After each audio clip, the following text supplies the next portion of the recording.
She's a Sabahan, and she's a pure Kadazan, by the way. And she's been working at Bagian Kurikulum for the last 17 years. A lady with lots of experience. 17 years. Just the right person we have for this morning to talk to us about developments, latest developments and latest policies on curriculum, Bahasa, Etnik. Yeah. That is Habida, she's the Ketua Unit. And of course is Ketua Penolong Perkara. Is that right? Ketua Penolong Perkara of Pusat Perkembangan Kurikulum Kementerian Pendidikan Malaysia. Yeah. So we welcome her this morning, yeah? And we thank her for being able to be with us. I wish to extend apologies from our President, Dayak. He was with us last night over dinner, but he's unable to make it today. So has asked me to say a few words this morning. Oh, I forgot. Also welcoming Mr. Dennis. He's the advisor, the DBNA advisor for the Bidayuh Language Development and Preservation Project. Alright, this KDE, the Bidayuh Language Development and Preservation Program actually started 23 years ago. Do you know that? In the year 2000, yeah? 23 years ago, that's a long, long time. Almost a quarter of a century, you know. And we have achieved a few milestones then. We have done quite well, in fact, though it's taken us 23 years. From the KDE Kurikulum Bahasa Etnik, we actually started very seriously in 2016, yeah, to produce the materials. And in 2018, we were able to do the piloting of the year one curriculum. The piloting involved 6 primary schools, 2 in Syria, that's the southern areas, 2 in Dayak areas, and 2 in Bidayuh, yeah. 6 primary schools involving 130 students and 8 teachers. And we found out that the teachers were happy with the curriculum in the sense that they viewed the content as wide enough, deep enough, not too deep. They could understand it quite easily, and the language content was sufficient and enough for the level of students that they were teaching. That is in tahun 1, ya. Number 2, we found that the parents were very much in support of the KBE, yeah, because they felt that implementing KBE is something that will help them to preserve their culture. Yeah, learning the one language is a way of preserving human culture. That's very important to them. And they also felt that it will help them in their children's learning. So, for everyone's information, we have full support from the Ministry of Education. That's why one Sandra is with us, full support, full knowledge of this curriculum, just given permission to be here by our director, Mr. Dayak. And also from the Education Department, right? We have our Bidayuh Deputy Director there, Mr. Dr. Lesmet. We have paid a visit to him and he has given us full support.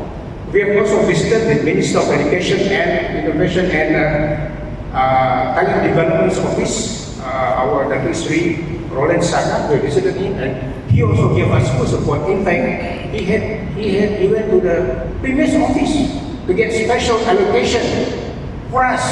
That's why we're able to be here, because of this allocation, and we're hoping to get more allocation one day to continue this program.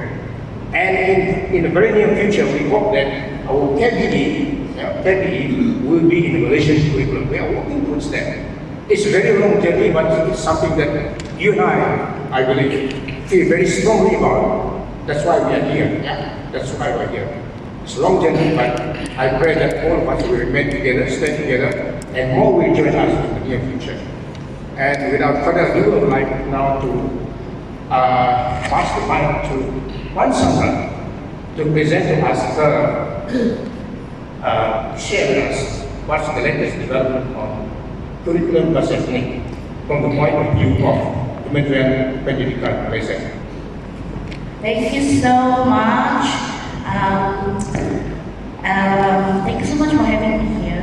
Thank you so much for so welcome. But then since last night and then this morning, we have Dr. Florence. I feel so welcome. So today, please treat me as your daughter, as your sister, as your niece, as a family.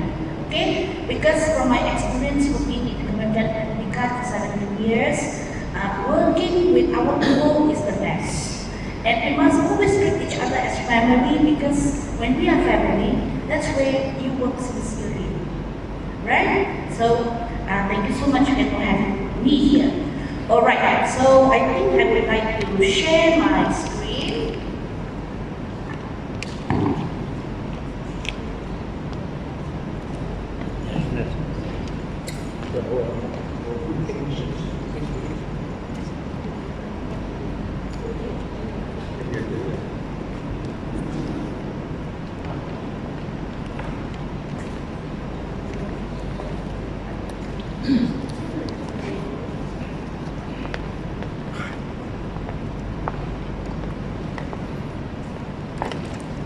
Okay.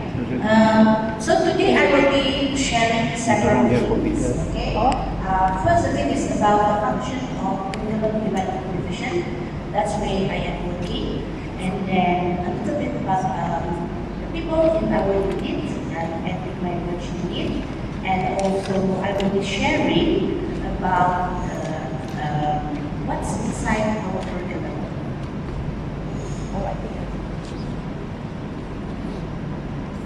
Okay, so in the Ministry of Education, there are banyak mereka, okay, at least 9.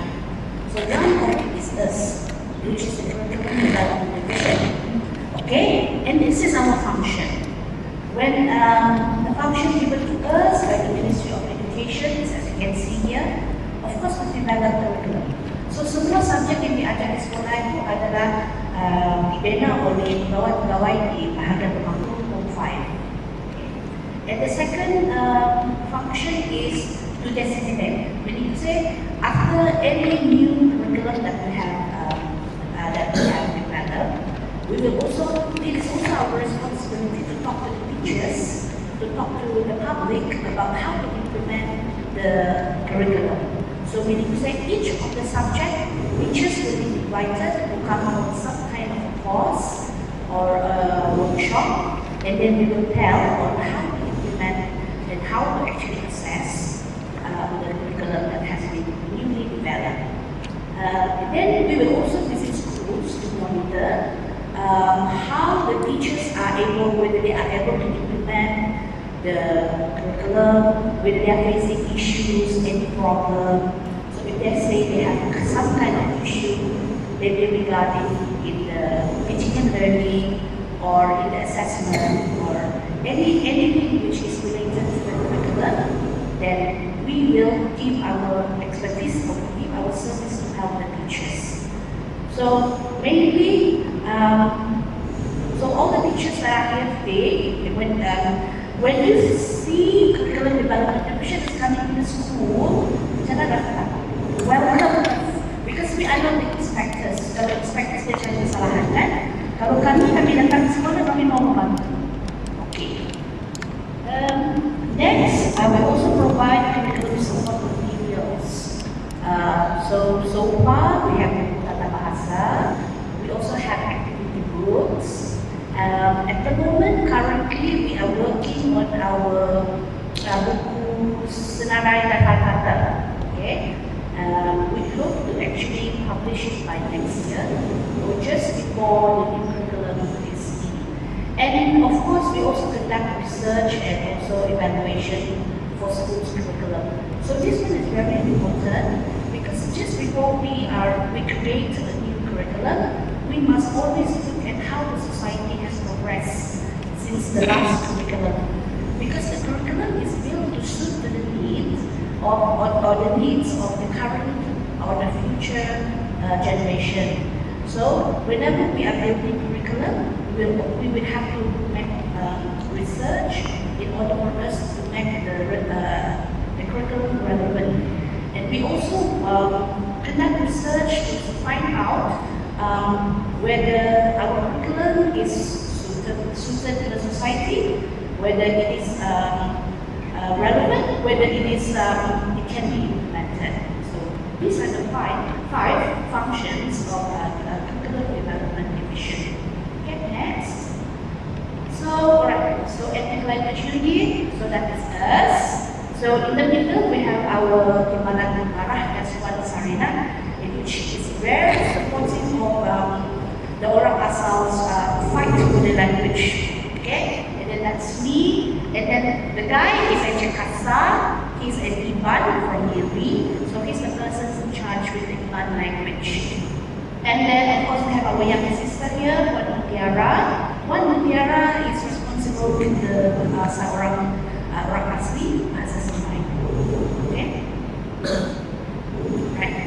So this year we are only able to conduct these three activities according to the function. So we have conducted the research on the new curriculum that will be implemented in 2027. We have also went to schools to look at our teachers and their teaching, and from our observation, the issue that is faced mainly by the ethnic teachers are they are not trained teachers. Most of them are not trained teachers. They only have difficulty when it comes to teaching the grammar aspect, as well as when it comes to teaching the grammatical aspect of the language. They also face issue in using materials, because these are teachers who are not trained. Most probably they are not even language teachers, so they are native speakers. So voluntarily, dia mengajar sebagai boleh bahasa kita, but because they do not actually have enough training, they face issues such as mentioned, and also we have less reading materials. Okay, so those are the issues. Alright, and as I mentioned just now, we also had a workshop to build the curriculum support materials. Okay, any questions so far? So far so good. Okay. Yes. You mentioned about the teachers are not trained in the respective ethnic language, but they actually train teachers as they are trained teachers, but not in the language. For their own subject like maths or science, or they are not Iban or Kadazan Yusuf trained teachers, because we already actually have trained teachers for the three languages. The trained teachers are actually produced by IPGs, IPG Rajang for Iban, and then we have IPG Kent for the Kadazan Yusuf. However, because of they have many schools, so we can't really count.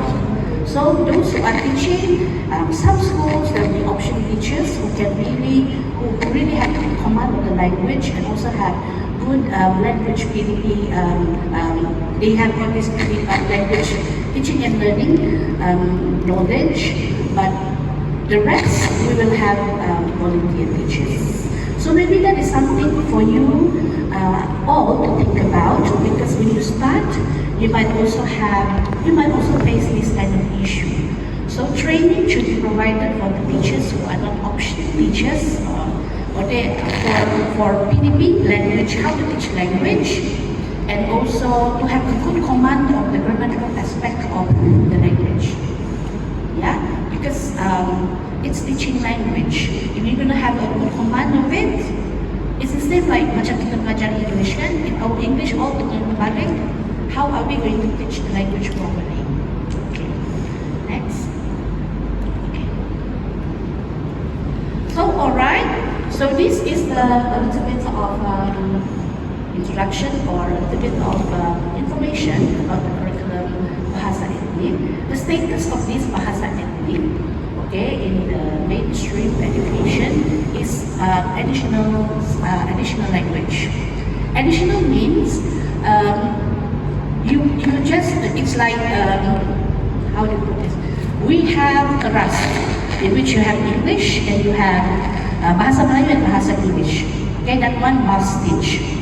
For additional language, only if there is a request There is teacher who are able to teach it.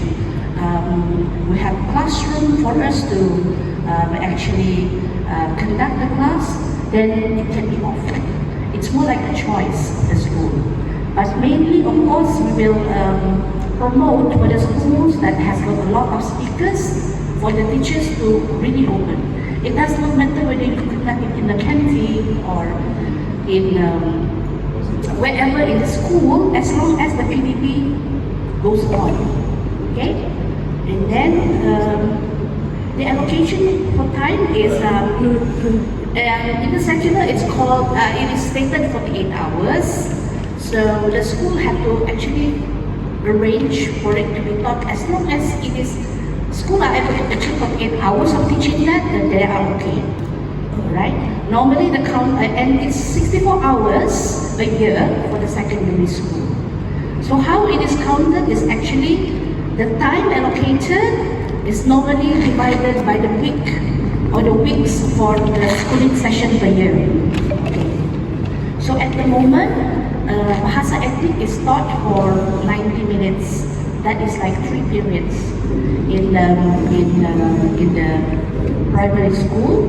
And for secondary school, the problem with secondary school is that they do not, it is taught outside the timetable. Okay? Di luar sidang. So, the solid hour that they can actually teach it is actually 1 hour. Okay? Because there is actually a free 2 period, because pendidikan Islam is taught for 6 periods, I think, and then pendidikan moral 4 periods. Therefore, we have that 2 extra. So it's put in. So dia 2 masuk dan 1 jam lagi itu it's conducted outside the classroom. Okay. Next. Okay. So when we actually develop the curriculum for the ethnic languages, these are the 3 main things that we want to maintain. Because these are when research is conducted, these are the 3 things that are lacking in the young generation. They have, not only they have lost, they might also have diluted language, their mother tongue. Secondly, they might have a little bit of knowledge or they do not have knowledge at all regarding their own cultural heritage. Okay? For the Kerazan Dusun, it's very sad because Kehormatan is actually a state level, so they might only know that. They do not know at the back of the cultural celebration, there is a significant way. Okay? So that is the thing that we want the children to be aware of. Not just the jolly part of it, but actually the significant part why Kehormatan is celebrated. And then, of course, we have to appreciate the indigenous knowledge. Because the indigenous knowledge is actually, it is really very, very useful, especially for the Kerazan Dusun. We will have 3 events in our life in which most of the younger generation have less and more knowledge. So it's birth, marriage, and death. All 3, it has got its own ritual, it has got its own significant, significant events. So if these 3 things are not documented or not taught to the younger generation, in the end, no one knows about the ritual. So these are just examples.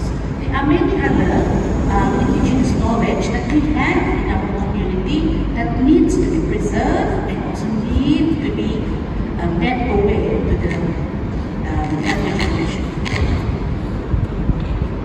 Okay. So like any other languages, like any other language curriculum, it's the same for all the language curriculum that we have developed in Curriculum Development Division. Either it's Chinese or Tamil, French, Japanese, Korean. We'll have all these 5 contents. Okay, so we will have specific standards that need to be achieved for listening and speaking skills, and then for reading, writing, and then we also have, we call it the language arts, and then we also have the grammatical aspect. So it's the same.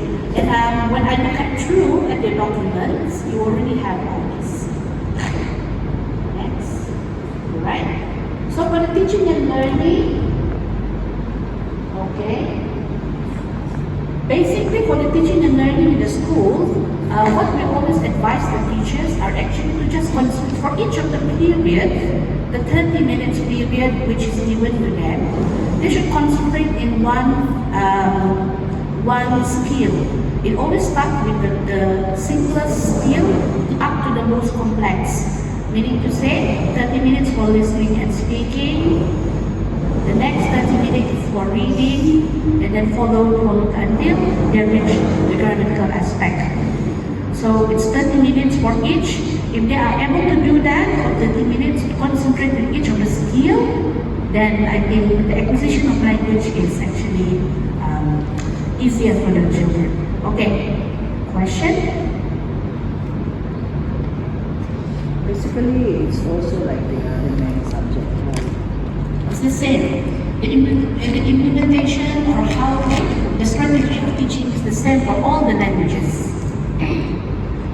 Madam Sandra, Yes? back to the previous slides. Previous? The content, as you mentioned, the grammar as its own, or it is integrated in the other skills. Okay. We write in the SKP, we write it separately, but when teaching, we must teach it in context, in which to say it should appear in our reading text. So from the reading text, we actually take out the grammatical aspect that we want to highlight for that particular So lesson. actually the part in grammar there is just to list down what are the aspects of grammar that need to be taught, right? For example, you have grammar. So we have a list of, for example, like the part of speech, right? Sentence structure. So those are the things that we list in the grammar part, right? So when we are teaching listening, reading, and writing, it's all integrated. We don't teach it as Yes. Except perhaps if when we are teaching writing, then we have to concentrate on, how to actually write a correct sentence. Where is your subject? Where is your verb? Where is your object? So those are the things that it can be taught in context or as a production of the grammatical aspect that we teach. Then you can also highlight it and we teach it as itself by itself. Okay, another thing is about the language art. Because I noticed in our DSKP, we do have the seni bahasa, seni budaya bahasa. But then, I realized that because it's put in the form of skills, Okay. in the sense that I mean, how it is described. It does not put that it's about identity or history. It does not mention that. So what happened is that when I looked at the RPH, then I realized that those, because they put the language as if it is skills, mengenama dan mengenali, but it's put under language art, which is very confusing. So towards the end, I realized that when I mapped out all the skills, all the 4 point something skills is not in the It's just basically language skills. Yeah, It's just basically language skills. It's not language. It's stated, it is stated there, 4.1.1, mengenali budaya. But to me, it should not be the way. It should be like language art, so identity. So we're talking about identity, Bidayuh. For example, Bidayuh. We just put we put grammar lah, Identity, Bidayuh is art. History, Bidayuh, that's what we said. We're talking about gawai, what we expect gawai. So all those kind of things. So I do realize that we need to do something with our language art. Yes. We just want to confirm. Yes, we can do that. Because we actually for language arts, what was required for us to do is to just put in the oral tradition because language arts, just the arts. However, the ethnic unit, we got way to put it in, because if we do not put in mengenali sejarah, membaca tentang craft tangan, membina craft tangan inside our DSME, it will never be taught. So we were able to fight for that. So instead of just language arts, it's everything. That's where the culture part is, the culture and the heritage, as well as the indigenous knowledge. So what you're trying to say is that we need to put it in skills form. Is it mengenali budaya Bidayuh, Yes. something like that. Yes. What you expect them to know, what you expect them to do. So that is the learning standard. So therefore they are able to achieve that. Murid boleh membaca tentang hari the culture. Murid boleh melabel pakaian tradisional. Murid boleh membuat, making craft tangan. To teach it, because nanti salah kan? Kalau salah label, it's their teaching not the right. Because we are also preparing So we need to see each of the period, then you concentrate one. Listening, speaking, reading, and then grammar, and then you have writing and language arts. Put language arts at the end, so that they will have more time to do, or to actually to go through or to experience the language arts. Because listening and speaking, you can do it 30 minutes, reading 30 minutes. But for language arts, when you do the labeling, read and label, or read and color, or read and match, then it require more time. And this is the aspect in which we have the heritage. So that's where we want to actually put concentration in.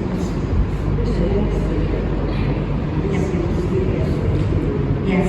So that is why when you're doing your RPH, not only you have your team, you also have a topic, and then you choose which standard pembelajaran is that goes together with it. Yes. So that is a good lesson management.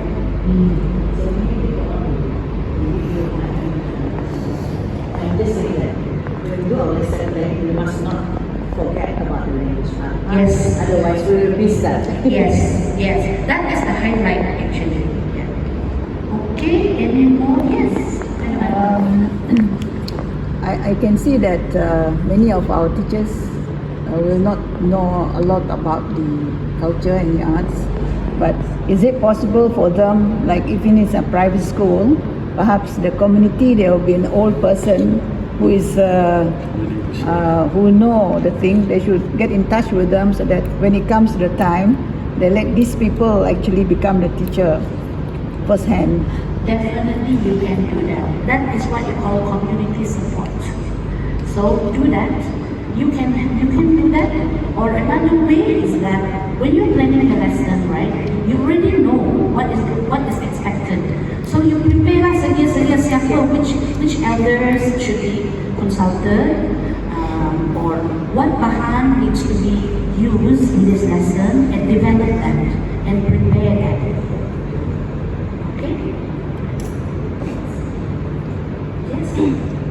Madam, I just want to confirm, so this Bahasa Etnik is not compulsory for us, to teach in school, is it? It's upon request, right? So the status is Bahasa Etnik. So when you have requests, you must, because it is stated in the akta. 15 requests, you have to carry it out. And then not only you have 15 requests, but if you have the teacher who is willing to teach, you teach. So if the akta says permintaan 15 permintaan dan munasabah untuk dipraktikkan. So munasabahnya means to say you have your teachers, you have your material, you mean to say it's ready to go. Right? As long as it is requested for, it is our responsibility to provide. Yeah. Requested by the school teachers. Parents. Okay. Parents. Yes. Okay. But then, so at the moment, Bidayuh is taught outside of the classroom, right? Yeah. So my suggestion for this one is actually try to talk with your local government whether you can also teach it here. Because we always have IBAN, right? So the rest you can actually, logically you can actually put in the other languages as well. Yeah. It is just that you don't have black and white to carry it out. Yes. Okay, next. Okay. So, right, next. Okay, for our assessment, we have two types. We also have formative. Formative means you just see the development of the child.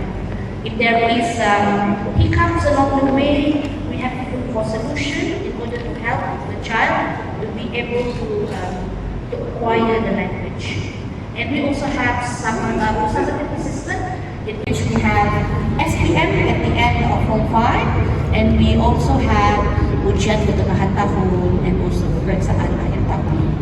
Okay, but the highest for us will be SPM. They have never been, when UPSR was in place, Bahasa Etnik were also never tested or never assessed for UPSR, but we have for BT3 and then we have for SPM. Okay. Alright, I think that's all. This one is already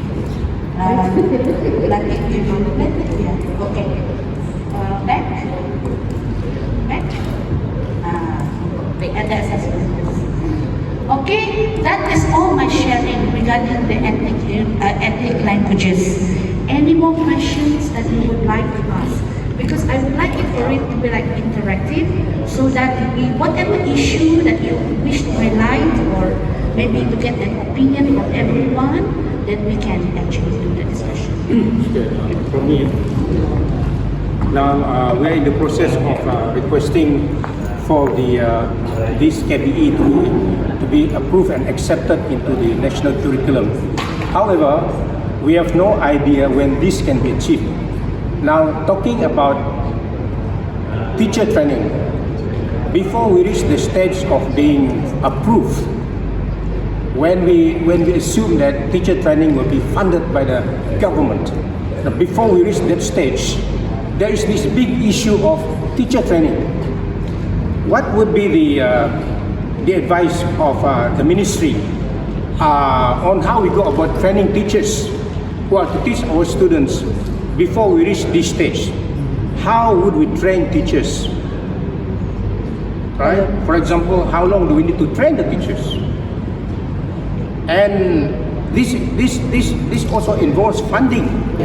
Before KBE is accepted into the mainstream curriculum, what do you suggest for the training? You know, how we go about doing training? Because to me, training is a very important issue. You know, to enable teachers to carry out their job well. Yeah, right. So training. For training, okay, continue what you have already done, because you have already done good things. Materials have already been produced. You only need to train teachers who are already teaching in the school, your Bidayuh teachers. Give them training on commanding the language. Yes. We need to say grammatical aspect, especially grammatical aspect, because they are going to be the language teacher.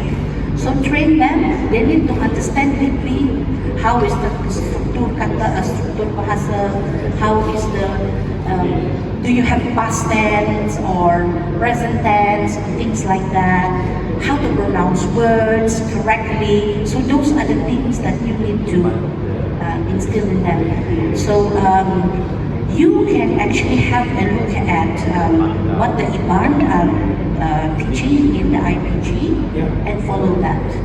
You can do that, yeah.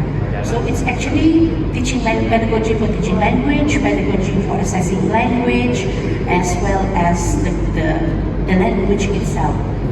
So phonology, morphology, syntax, what else? All the big things. They need to have knowledge of that.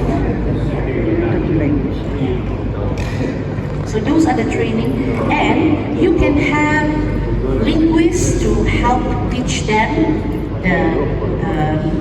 the grammatical, the linguist aspects, as well as for pedagogy. We can always have the universities lecturer who are teaching English language, perhaps, because it's language. So the pedagogy is the same. Yeah.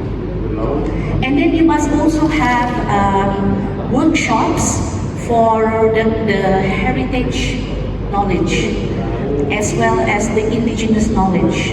Have them also know that, so that they will be able to use their knowledge to teach in the classroom. Yeah. Ms. Sandra, would you share the experience of the Kadazan Dusun language so the rest can hear from you? Okay. The challenges for this Kadazan Dusun language, so we started way back, let's say 1994. Okay? So in 1994, from what I read from the documents that we have there, okay, it has always been requested or fight by Tan Sri Bernard Dompok for a language to be taught in the mainstream. It has been approved, okay, but due to some political reason, the Kadazan language, which it has been actually, it was actually the requested language.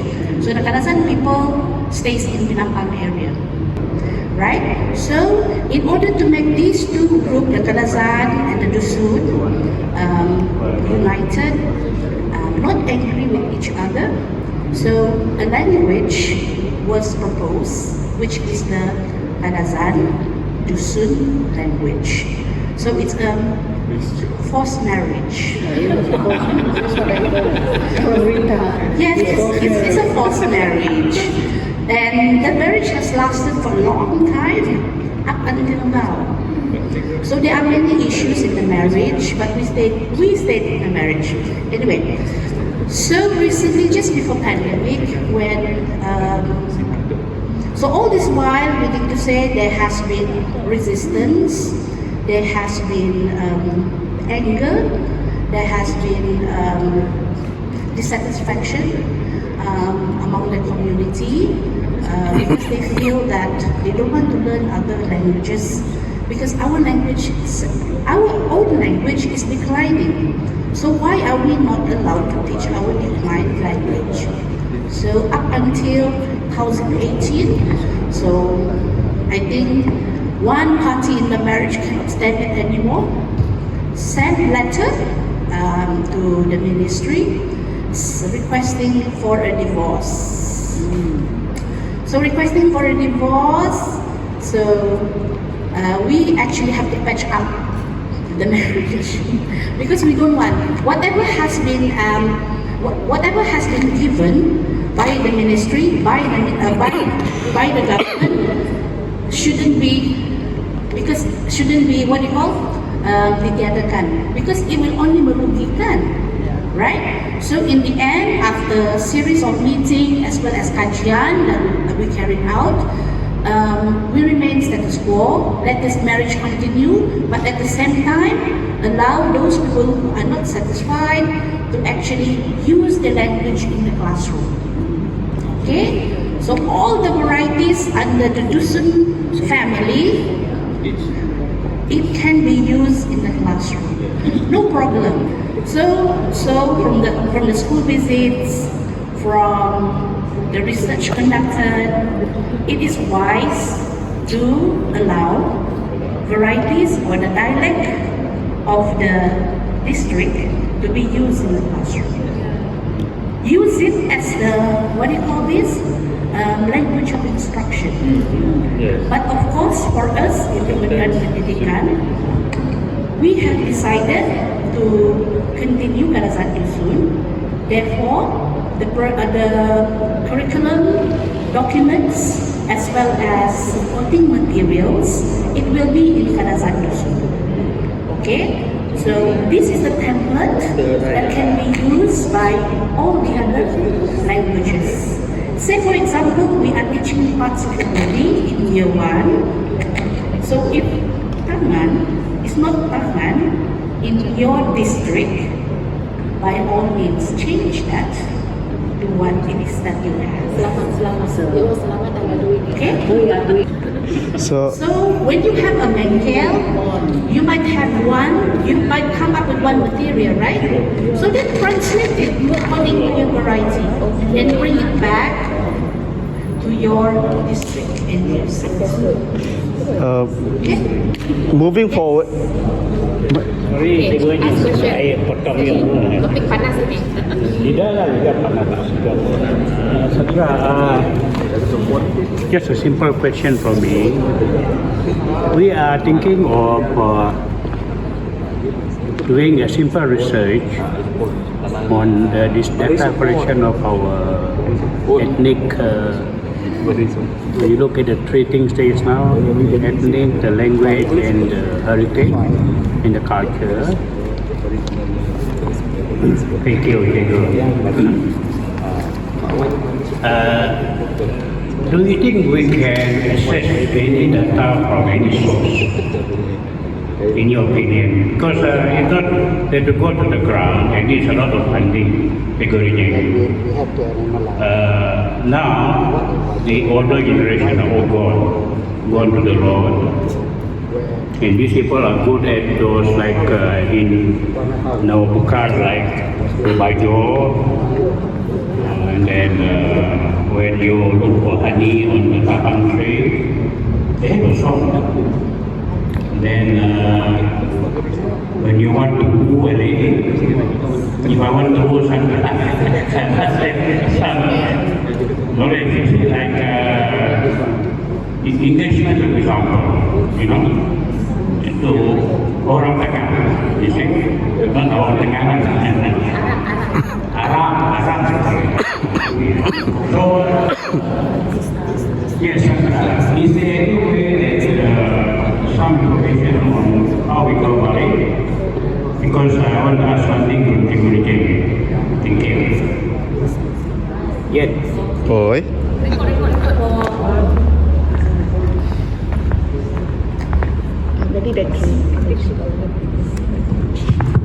Okay, for the Kadazan Dusun experience, we have Kadazan Dusun Language Foundation, who has already collected. We are very lucky because we have Kadazan Dusun Language Foundation.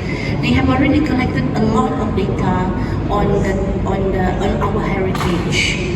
Okay, they have videotape. They have a lot that even raw data. They have a lot.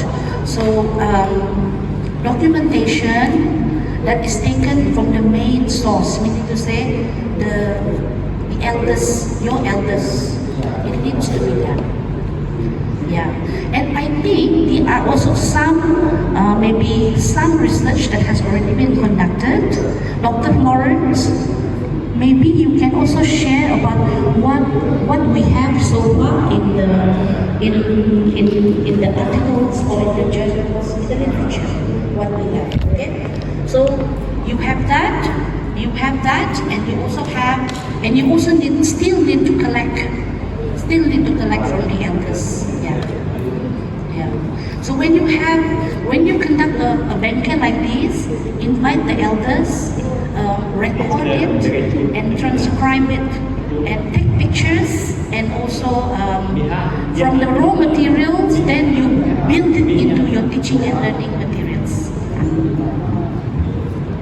Thank you, Sandra.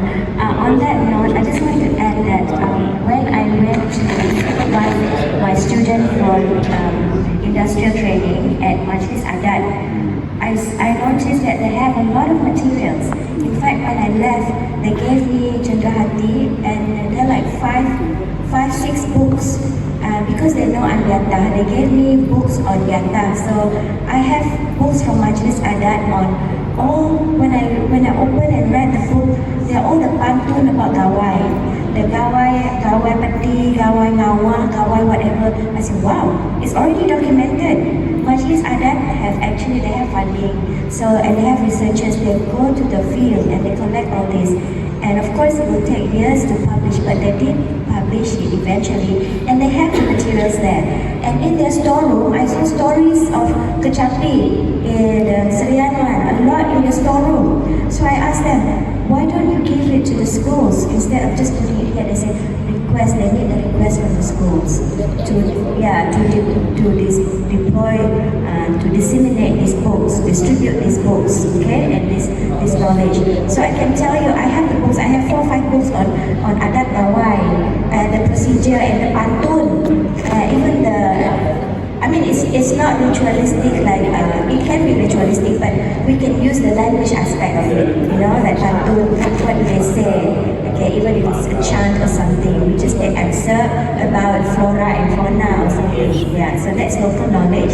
So we do have that. We don't have to go and worry about going to the fields. We just try and see where we can get these materials. So Majlis Adat is one. They have Serian, they have Bau, they have Yata materials there. Okay, so Yeah, thank you, Dr. Florence. So now, you know the sources is everywhere. We have from Dr. Florence, we have from the elders, you might even have it personally.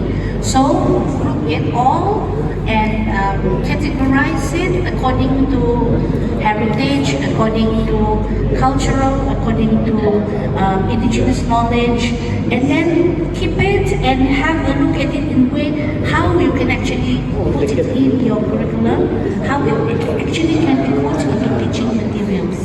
So meaning to say start collecting, gather. There must be one who that takes care of this, all these books and data and all the knowledge or the interview. We have at least 3 languages. We have Bidayuh, we have Bahasa, and we have Dayak. Now, when you come to submitting the document that was of approval by the ministry, what do you think we should do about it? Of course, we are going to do our translation into the 3 languages. What's your advice? All right, from the experience of the Kadazan Dusun and the Iban, from also the documents that I have at the moment in the office, once if you are invited to actually present your paper to Jawatan Kuasa Pusat, in which whether they will accept or not accept, it's all in Malay. Because siapa yang baca kan? It's all in Malay. It's because those people who will read it, will give you green lights, are not our people. Right? It's all the pengarah Kementerian Pendidikan. So they will only able to read Bahasa Melayu.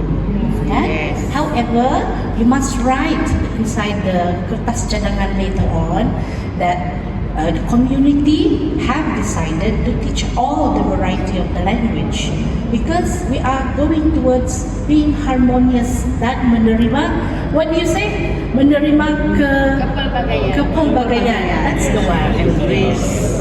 Okay. So that's the problem, and also kita nak, because we have already learned from the experience of the Kadazan Dusun. So we don't want to have another conflict. Okay. Is it mathematically? Is it to be submitted as one promotion or 3 separate entities?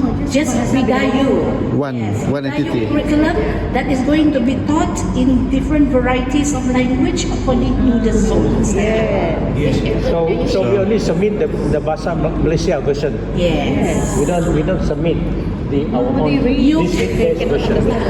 Even I cannot understand.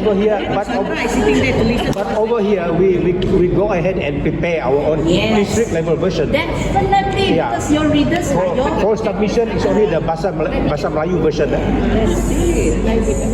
Our materials, of course, it is in different versions. Meaning we don't have to do translation. We don't do translation. All right. Our bahan must be, our materials is in Bidayuh.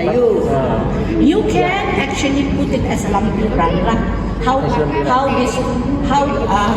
the Biata's language looks like, how the Syrian ones looks like, and what's the difference. It will be It's just attachment. lampiran. It's just lampiran. Yeah. Yes. Just attachment. I see. Because the whole And your thing is- paper. At our level, we have two versions lah. One Malay, one Bidayuh. No need. No need. We only have need. Bidayuh. Everything is in Malay. We But only have, no, our level we use our Bidayuh version only. All right. Come. Because that's what we're teaching, Bidayuh version, right? yes, but we do For have the guide book. submission, the Bahasa Malay version.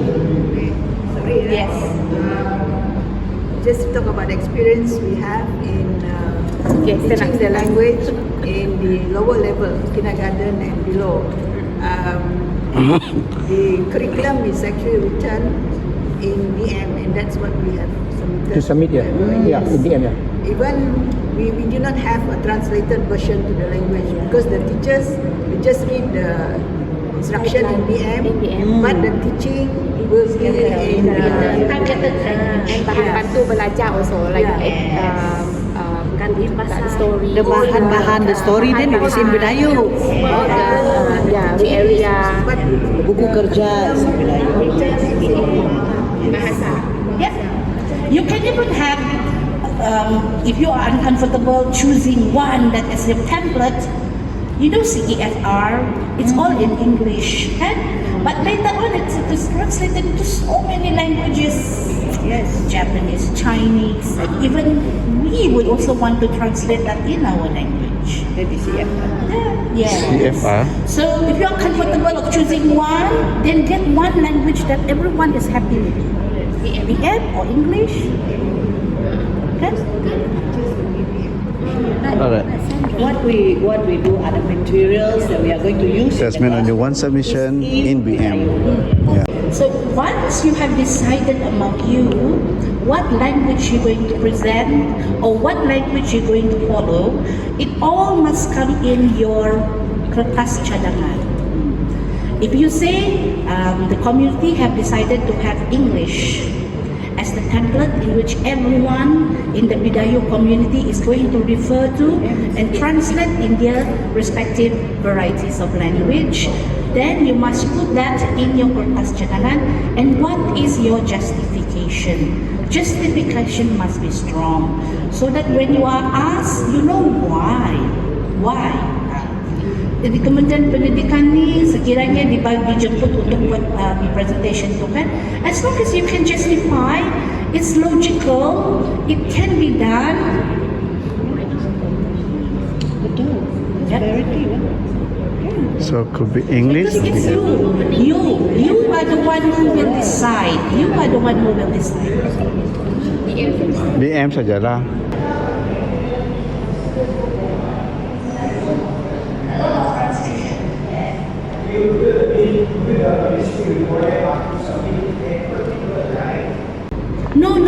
No. Because you have already decided. Yeah. You have already decided embracing. Yeah.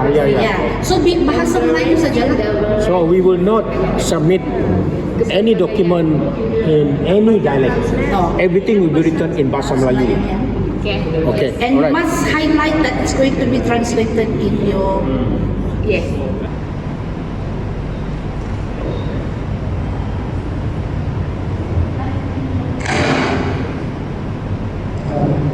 It's more problem once we work together with DBNA, even Ministry of Education. As I mentioned earlier, we have to prepare our grammar first. You see, as mentioned by Cikgu Sandra, I've been mentioned that before, earlier, we submit one language, Bidayuh language, we don't subjective language. So we don't bother about the 3-4 type of subjective language to teach in the schools because it's depend on us. So if we keep on arguing on the 3 language, the Kementerian will not going to approve it because there is one. So why not submit Bidayuh language? Number 1. Number 2, once everything approved later on, of course at the ground at the fundamental stage we have to prepare. We cannot expect Kementerian and JPN to prepare it because there's no budget, because it's not been bidding. once everything is already approved later on in the system, then it will be bid by the Kementerian. They will put in the budget. As simple as that. But at the moment, because no budget, because they don't have budget for it. It's just a fundamental part where we need to prepare our own document first. So I think work closely with the JPN when you prepare your customer. Because JPN will have the template, they know how the format is, the right language to use. So work closely with JPN. And JPN will be the one who will be telling JPN together with the but maybe the JPN as a student and department is the JPN.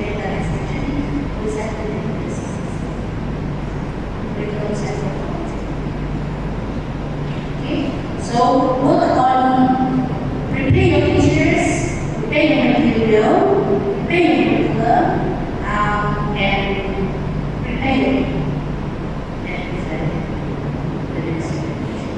and as I mentioned, 2027 we have new curriculum. So maybe for the time being, we do not actually know how the curriculum documents will look like. We do not have decided yet on what is going to be written inside the curriculum documents. So, if you want to follow what is in the for preparation, you can.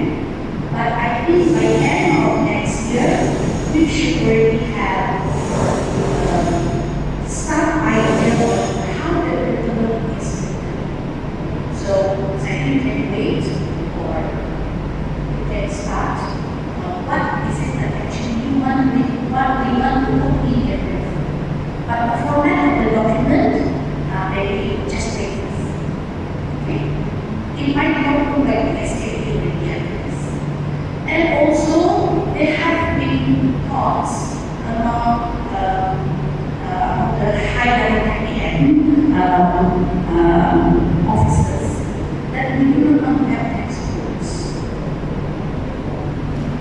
So we have to find other ways to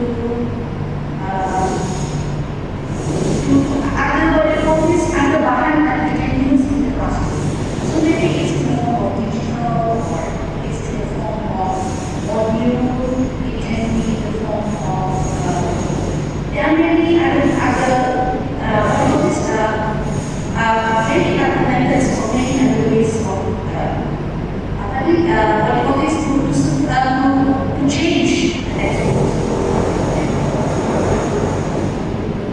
Modules would be good, activity books.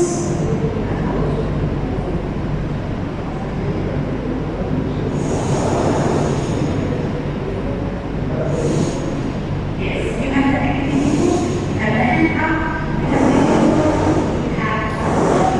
you have the music, you also have listening audio. Okay, so that one you need to develop as well. So there is skills. What else? Last night I also mentioned the topic regarding there is this one Wikipedia. Wikipedia, as you all know, there is Wikipedia, right? So Wikipedia is actually the platform in which you can upload your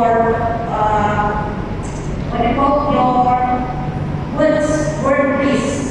Okay, word list, and then it will have its contoh, Dayak.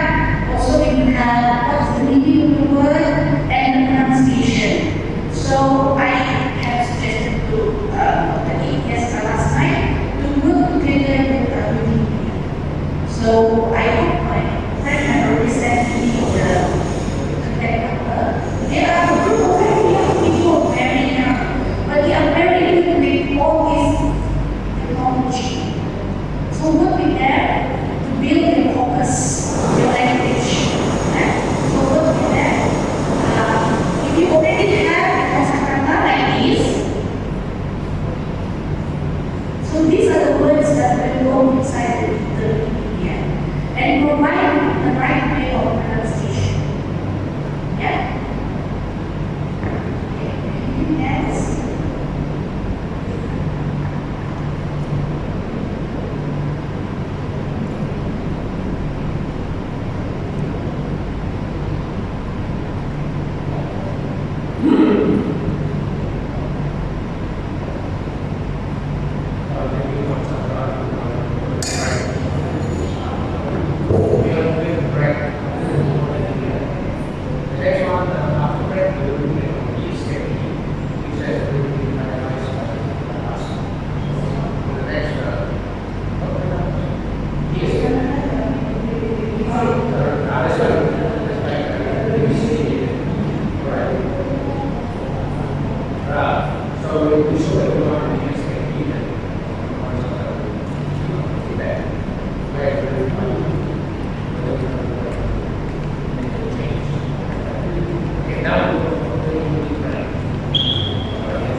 Right, gentlemen, our next session is going to start in a minute's time. Please return to your seats. Thank you.